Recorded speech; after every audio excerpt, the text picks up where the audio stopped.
guys, and welcome back to another week online with us. Guys, we are in our second week of our whole series just about conversations that we need to have. Last week Andy talked about the conversation and the kind of the dialogue that we need to have with God and what exactly that should look like. And this week, I'm excited because we are talking about the kind of conversations that we need to have with other people. And so today we are looking at Moses, a very familiar character in the Old Testament, with a kind of not so familiar story. So I'm super excited for today. I think it's going to be real good. Yeah, and so the cool thing about this story is think about all the people you talk to throughout the day. I mean, on a normal day, you are talking to coaches, you are talking to your parents, you're talking to your friends, you're talking to random classmates that you barely know their name. And so what can we learn? Like last week, we learned how do we have those conversations with God? And this week, we want to talk about how do we have these conversations with just the other people in our lives. And like Rachel said, we're going to look at a story out of Moses' life. And Moses is usually pretty familiar to us. We know Moses as this little baby who is put in a basket and sent down the river. We know Moses as this guy who grew up in Pharaoh, the king of Egypt's house, but he was adopted, and so he was actually not Egyptian. He was an Israelite. He was one of the children of God and how God used him. And we think of Moses as this guy who parted the Red Sea and rescued the people of Israel because of God's power. But there is a really cool story in Exodus 18 that as we lean into it and hear from it, I think it's going to teach us 3 solid principles to how we should approach every conversation in our lives. And basically where we're at in the book of Exodus, what's kind of happening is that Moses has rescued the people. Like they've left Egypt, they're free people, and God has basically told them that they need to basically travel. They're going to walk all the way to this land that he's going to give them. He's going to give them this huge piece of land, but they have to journey there. And God teaches them a bunch of lessons along the way.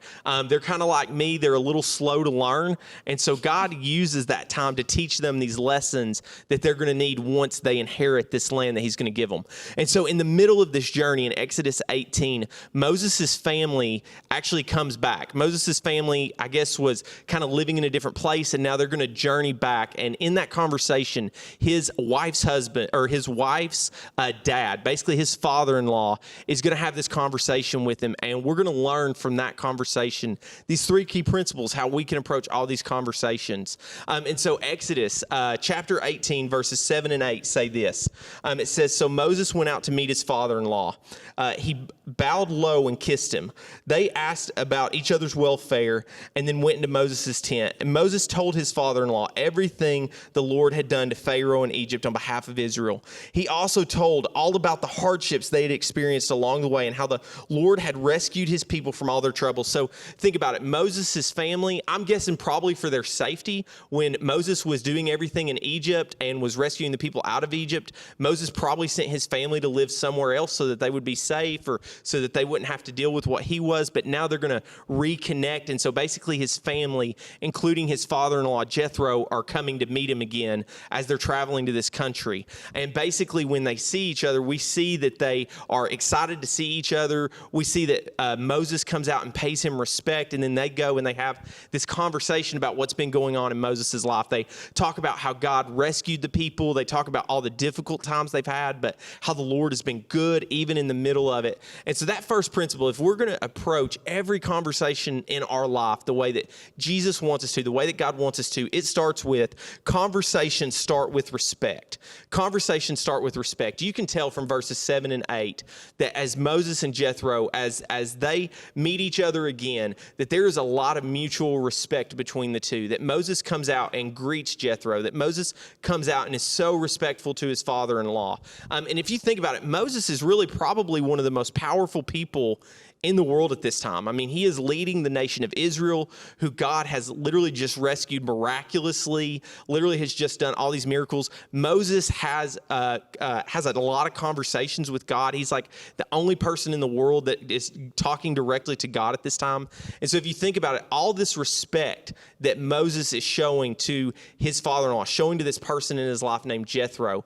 And at the same time, you look at Jethro. Jethro is so excited to hear what's going on in Moses' life. He wants wants to hear Moses' stories and about how God has used him and protected him. And so you see this mutual respect between the two that really should define every conversation we have, whether it's with a parent, a classmate, a teammate, a coach, or whoever. But practically, how do we show that kind of respect, Rach? Yeah, so when I was in middle school, a lot of the time, I kind of thought that respect was just kind of obeying my parents. As long as I obeyed, I was respecting. And please obey your parents. Obedience is a form of respect, but I feel like a lot of the time I thought that respect was only for adults and what that looked like. And so that was just they just kind of equaled each other, like obedience equaled respect. And again, it's a form of respect, sure, but I think it goes so much deeper than that. But I think simply put, respect is when you're willing to listen to another person and just kind of hear them out and everything, but it's not necessarily knowing that you're gonna always agree with them. It's just kind of like you said, Jethro and Moses were willing to hear each other out. We're willing to just really listen. And so when we think about that, again, we middle school kind of authority, but when we pull it back and we know that it kind of is actually for everyone. Respect is for everyone, and it's for your peers and your classmates and your teammates. And I hate to say it, and this is hard to say, but your siblings as well. And so I think it's so important for us to give respect to, yes, adults, but also the other people in our lives. And that's just not something, kind of some fluffy statement that we think is really important. But when we look at the life of Jesus, that is something that he did. Think about all the people that he had interactions with. Men, women, there was disabled people, there were religious leaders, there were people that were really skeptical, people that lied all the time, and even little children. He treated them the way that we need to. He treated them by showing them the love of God. That's how he treated them, with respect. And so I think when we talk about respect, it's really important to just look at Jesus's life at the end of it all and say, okay, how did Jesus treat people, and how can I treat people? And that's with respect. That's with the love of God. Yeah, and I think that that's something that's sometimes hard for me, is to show that respect, and to really mean it, to really want to respect someone else's opinion and not just give them my opinion, and that can be difficult. But like we see from Moses and Jethro that the foundation, like conversations are built on, they start with that mutual respect with the other person. But we're also going to see in verses 13 and 14 that conversations grow by looking out for each other. Conversations grow by looking out for each other. Basically what happens is the next day we see Moses basically go, and Moses' time is getting more and more absorbed by basically settling all the arguments, all the lawsuits, everything that's basically just coming up from the people of Israel. Verses 13 and 14 are going to say that basically Moses spends all day basically just trying to make decisions for the people as they have arguments and disagreements and they need decisions made. And so he just sits there all day and people keep coming to him looking for decisions. And so Jethro is observing this all day. And finally, after a while, Jethro steps up and he says, "Hey, Moses, what good are you actually achieving right now? What good are you doing by sitting here all day listening to the people? How come you don't have people helping you with this?" And so like what we need to see from those verses is we need to see that conversations grow because we're looking out for each other. Conversations grow because we're looking out for each other. And if you think about it, what I love from Jethro's example in verses 13 and 14 is Jethro just doesn't come in at the start of the day and start saying, "Hey, Moses, you're doing this wrong," or "Moses, why are you so stupid? How could you think that this is the right way to do that? Like, in 5 minutes, I can tell you how to make this better." No, we see this example of Jethro watching Moses and watching what Moses is doing. And so I love that as we need to have conversations with people, we need to make sure that we've spent time understanding their situation, understanding where they're coming from. And it doesn't mean that we're not going to say hard things to them when we need to. It doesn't mean that we're not going to say things that may be tough to say. But what it means is that I'm going to make sure before I have a conversation with someone that might be tough, I want to make sure that I understand that situation. We see Jethro's example of that he takes the time to really understand what's going on in Moses' life. I love the example that Jethro he's watching he's watching out for Moses before he's calling Moses out. And I know for me, a lot of times I want to step in and I want to call someone out for something they're doing, or I want to correct where they're wrong. But we see Jethro's example to Moses of no. He's starting by looking out for Moses. He wants Moses's best interest. He has Moses's best interest at heart when he has this conversation, when he makes that statement. And so is that true for us when we get down to it, when we have these conversations with people, whether they're serious conversations or whether they're just conversations with our friends? Do we want their best interest in those times? Yeah, so when we were kind of talking through this point about kind of looking out for one another and what that looks like, the first kind of word that really stuck out to me that was like, oh my gosh, yes, was humility. Like, it's one of those things that when we are actually really looking out for other people more than we're looking out for ourselves and we are being humble, that is not something that you can just kind of dip your toe in. That's not just something that you're like, okay, I'm just going to be humble just a little bit. That is something that we have to kind of like cannonball into in a sense. And so Tim gave an incredible sermon a couple weeks ago on James 1:19, I believe, about being quick to listen and slow to speak and slow to become angry. And again, those are just examples in humility and what that looks like. And so if you haven't watched it, definitely go watch it.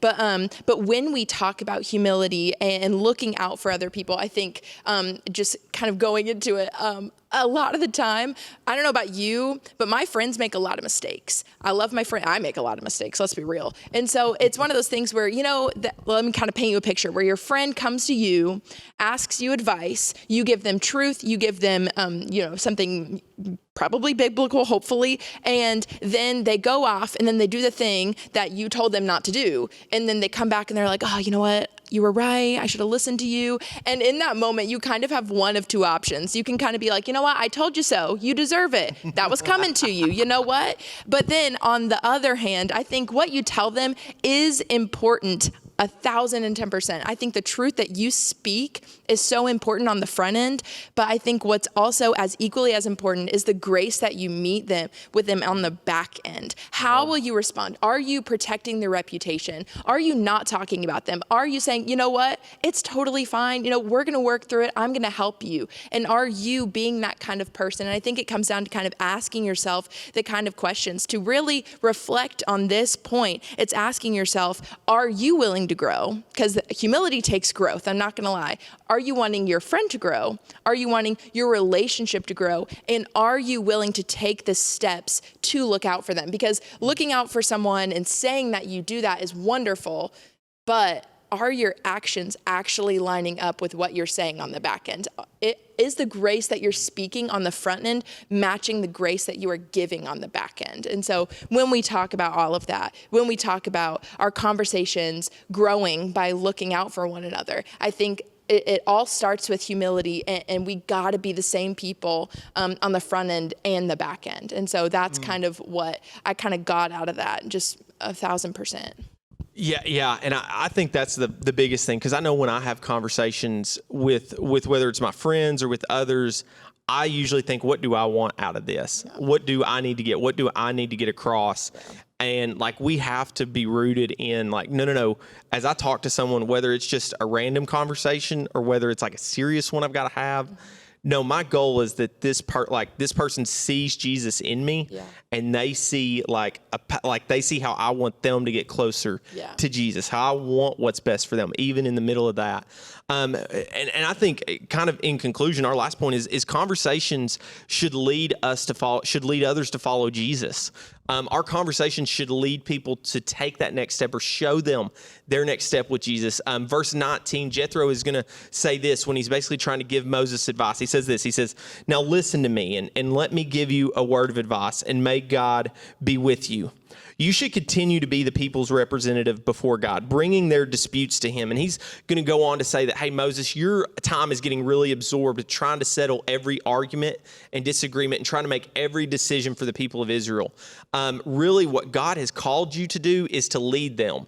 You need to be spending time with God on behalf of these people, and you need to basically put other people in a position so that they can help the people of Israel with this. You need to go find talented, trustworthy people, and you need to have them them doing what you're doing right now so that you can do the thing that God has told only you to do. You can't find someone else, Moses, to go speak for the people to God and to speak to the people from God. You can have other people be judges and kind of make these decisions, but only you can be the people's representative. God has given you that role. And so I love how Jethro's whole point is to get Moses to where God wants him to be. Jethro's goal isn't to get something from Moses. Jethro's goal isn't to make himself feel better by calling Moses out as an idiot or something. Jethro's goal is he wants Moses to take his next step with Jesus. He wants Moses to be who God's told him to be. And that's the leader and representative of these people. And he's saying, so Moses, to do that, you got to let go of some of these jobs you're doing, and you got to free other people up to make these decisions so that you can go and do the job that only God's told you to do. And so I love that. And something we're kind of learning as a staff right now is that I need to love people more than I just like people. If I love people, then I'm going to be willing to have hard conversations when I need to. And it doesn't mean I'm going to enjoy hard conversations. It doesn't mean I'm going to run to them with a smile on my face because I can make life hard for someone or call them out. But no, I love people enough that when they're not walking with Jesus, when their actions or their social media or their conversations or their text messages are not representing Jesus, then I'm going to lovingly have that conversation, not to call them out, not to embarrass them, not to show them that I'm more mature than they are, that I love Jesus more than they do. But no, I'm going to do that because I love them enough that I want them to take their next step with Jesus. And that's really where we need all of our conversations, not only to start, but to end as well. Yeah. And so when I was kind of thinking about it and we were talking, I think it's really, really important to know, first and foremost, that there's kind of two people in our lives. Ultimately, at the end of the day, there are people that know Jesus and that are walking with him, and there are people that don't know Jesus yet. And so when we kind of look at it, I want to just kind of give the truth that you cannot expect your friends and the people in your life that don't know Jesus to act like they do. That's just not a logical thing to kind of put on other people. They're not going to make the same decisions as you. They're not going to listen to the same music, do the same TikTok dances. It's not going to be the same. It shouldn't look the same from the way that we're supposed to be living. However, I do think, like you said, that our conversations need to lead others and us to follow Jesus, and they always need to lead to that. However, I kind of want us to think about all the points that we said kind of like a little cycle. So if we know that the ultimate goal is to have conversations with people that don't know Jesus, about Jesus, that hopefully leads to life change, we got to do the first two things first. We have to, because I don't know about you guys or you, but I won't necessarily care a lot of the time if I know that someone is not respecting me, not being kind to me, talking bad about me behind my back. I'm like, yeah, I don't know if I trust what's coming out of your mouth. But if we start with respect and kind of just talking about what Jesus would talk about with them, and then if we kind of follow that with looking out for one another and protecting their reputation and being kind to them and treating them again like Jesus would, there's a pattern here. If we do those things, that gives us this beautiful runway to maybe have a little bit harder conversations like Andy was saying, but that gives us that leeway, that gives us that kind of, again, that runway to have ultimately a conversation with someone about Jesus. And that will lead to life change. And if that does not pump you up, and if that is not something that you are excited about, I don't know what to tell you. You're doing something wrong, because if those are the simple steps, guys, let's get out and do it. It's super simple. And I think just breaking it down, just saying, hey, you know what? I won't necessarily agree with them, but I'm going to respect them like Jesus would. I may give them great advice, but I'm going to love them on the back end, even if they don't take it. And ultimately, when we do those things, people want to listen to us. People want to see the difference in our lives compared to theirs. And they're going to look at you and they're going to say, you know what? You don't treat me like everyone else. You treat me so much kinder, so much more with love. And when we do those things, again, that gives us a perfect runway to have a conversation about Jesus, which is ultimately what it's all about. And again, if that doesn't pump you up, I don't know what to tell you, because that makes me so excited. Yeah. And so really, if you think about it, we wanted to talk about this topic because for the last 2 weeks, you think about it, you're going to have a ton of conversations with God over the course of your life. but you're also going to have thousands of conversations with different people. I mean, think about your parents alone. Think about your teachers, your coaches. Then think about your peers, your classmates, your friends, people that you know at school, but you're not super close to. And so how do you approach those conversations? And really, I mean, what we see from Jethro and Moses and their conversations and their interactions is really a blueprint, a way that we can approach all the conversations, whether it's someone who is in authority over us, like a parent or teacher, whether it's a peer, like a classmate or a friend, whether it's even like a younger sibling that maybe they're kind of needing to look up to you. Is it starting with respect? Are you respecting the person? Because like Rachel said, that is something we see from Jesus, is that he loved people no matter where they were on like the cool ladder, no matter where they were on the influence ladder. He respected them. But he also always was looking out for their best interest. He was looking out for what was best for them in terms of if they were in sin, if they were the wrong, he called them out in a loving, strong way. If they needed encouragement or healing, he stepped in because he was looking out for their best interest and ultimately was trying to lead them to that next step. And so we are so glad that you were with us tonight, and we want to keep digging into this topic even more as we jump into our groups tonight. And so thank you guys again for being with us.